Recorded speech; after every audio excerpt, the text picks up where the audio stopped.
Recording number 22.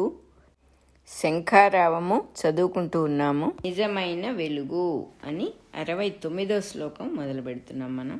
లోకము అనగా దృష్టి అని అర్థము. చూచుచున్న వాని సామర్థ్యమును బట్టి ఈ సృష్టిలో లోకములు అనంతములు, వానినన్నిటినీ క్రోడీకరింపగా ప్రధానముగా 2 లోకములు స్పష్టమగును. ఒక ఇల్లాలికి తన భర్త శరీరముపై సన్న చీమ ప్రాకుచు కనిపించెను.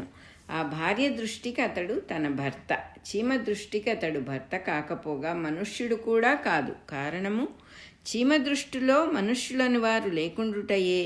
ఒక నాటకశాలలో వేలాది ప్రజలు ఒక నటీమణి ధరించిన పాత్రను చూచుచు పరవశులగుచున్నారు. ఆమె కేశపాశమున ఒక కేశముపై పేను పాకుచున్నది. ప్రేక్షకుల కన్నా పేను ఎంత దగ్గరగా ఉన్నను దానికి ఆమెపై నాటక పాత్ర బుద్ధి కానీ ప్రేక్షకులకున్న వ్యామోహము కానీ లేదు. కారణమేమి? పేనులోకము నటీమణి కేశమే గాని ఇంకేమీ లేదు. పేనులోకమున అంతకుముందు నటీమణి పుట్టి ఉండలేదు. ఇట్లు ఎవరి సంస్కారమును బట్టి వారు తమ లోకమున మేల్కొని ఉందురు. మిగిలిన లోకములయందు మేల్కాంచని వారికి అవి లేవు.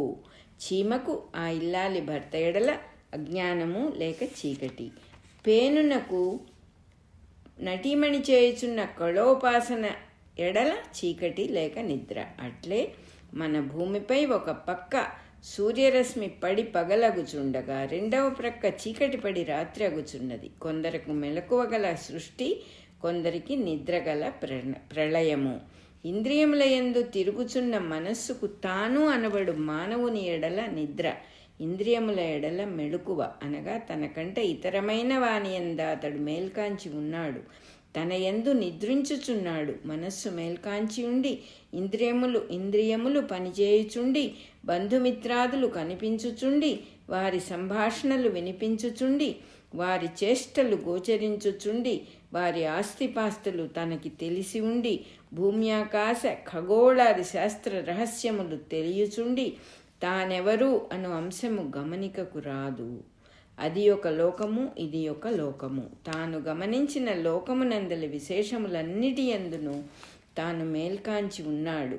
ఆ ఇల్లాలి భర్త శరీరముపై ప్రాకుచున్న చీమకు ఆ శరీరముపై గల ముడతలు, రోమములు, సుగంధ దుర్గంధాదులు ఎంత సూక్ష్మముగా పరిచయమో అంత సూక్ష్మముగా సకల శాస్త్రముల యందును మానవునకు పరిచయము కలుగుచున్నది.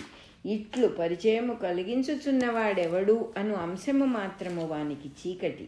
ఈ అంశమునందు వాడు నిద్రించుచున్నాడు. వానికి మనస్సు, ఇంద్రియములు, బాహ్య ప్రపంచములయందు పగలు వర్తించుచున్నది. ఆత్మచే బుద్ధి ద్వారమున మనస్సును, ఇంద్రియములను, దేహమును నిగ్రహింపచేసుకొనిన వానికి తన యందు మెలకువ లేక పగలు వర్తించుచున్నది. అట్టివానికి ఇంద్రియార్థముల యందు రాత్రి వర్తించుచున్నది. అనగా తన ఇంద్రియముల మూలమున మనస్సునకు గోచరించు నామరూపాదులు, వ్యక్తుల బంధుత్వములు, శత్రుత్వ మిత్రుత్వాదులు, గృహ క్షేత్ర ధన దారాది సంపదల విలువలు మున్నగునవి వానికి వర్తింపవు.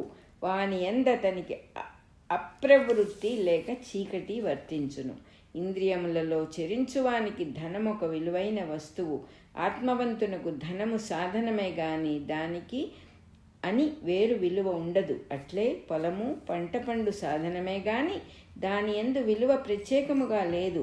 ధాన్యము జీవుల ఆకలి తీరుటకే గాని నిలువ చేసుకొని డబ్బు గడించుటకు కాదు.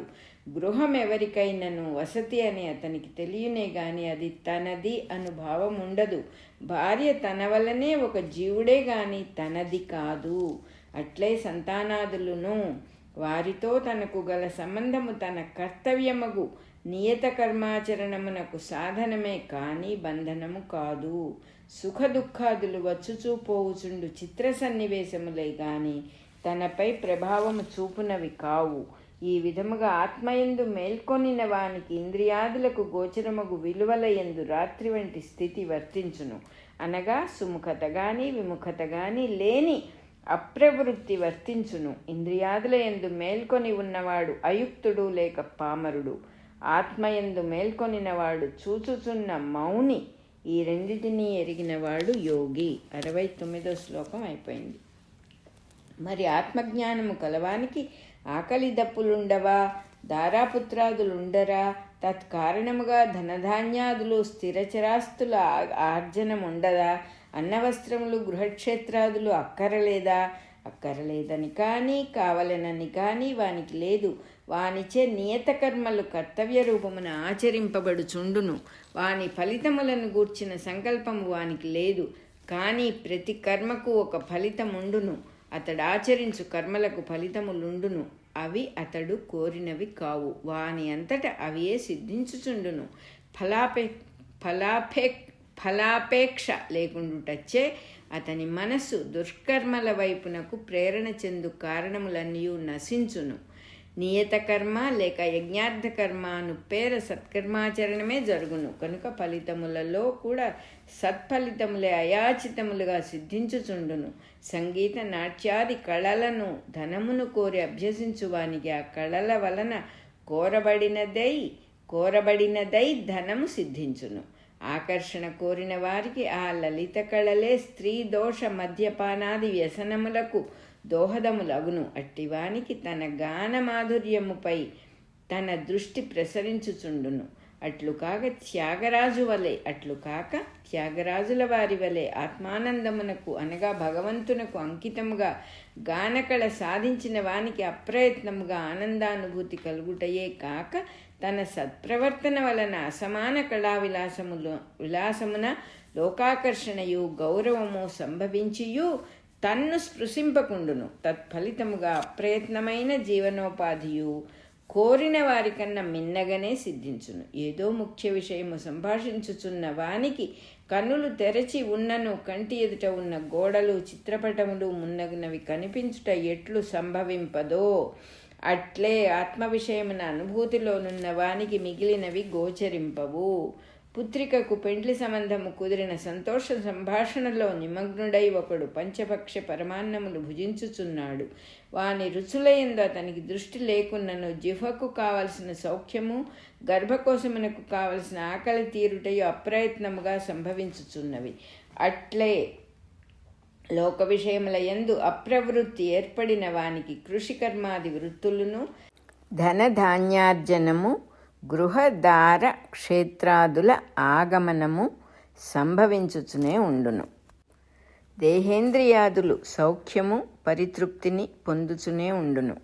అతడు మాత్రము సముద్రుని వలె నిశ్చలముగా వర్తించును.